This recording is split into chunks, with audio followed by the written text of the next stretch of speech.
रुपाली चाकणकरांचा शेवटी दुसऱ्याही पदावरनं राजीनामा झाला. पहिल्या पदावरनं सीएमने निर्देश दिले म्हणून आणि दुसऱ्या पदावरनं लोकांची जबरदस्ती होती. राष्ट्रवादीच्या अनेक आमदारांनी त्याच्यावर आक्षेप घेतले म्हणून झालेला हा जबरदस्तीचा राजीनामा आहे. आणि खरं तर हा इतका उशीर व्हायला नको होतं. पण आत्ताच्या घटकेला मला असं म्हणायचंय की हा राजीनामा डॉक्टर संपदा मुंडेंना समर्पित करायला हवा. कारण त्यांच्या मृत्यूनंतर त्यांच्यावर जे शिंतोडे उडवण्याचा प्रयत्न या बाईंनी केला होता तर त्यांना त्याच्या कर्माची फळं भोगायला लागली असंही मी म्हणेन.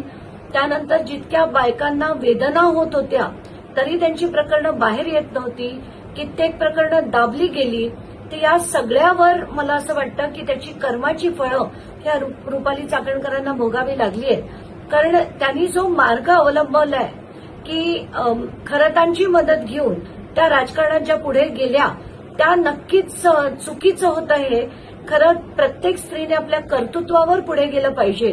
पण त्यांनी पदोपदी नको त्या गोष्टीचा आधार घेतला आणि त्यांना वाचवणारे एकमेव व्यक्ती म्हणजे सुनील तटकरे आहेत.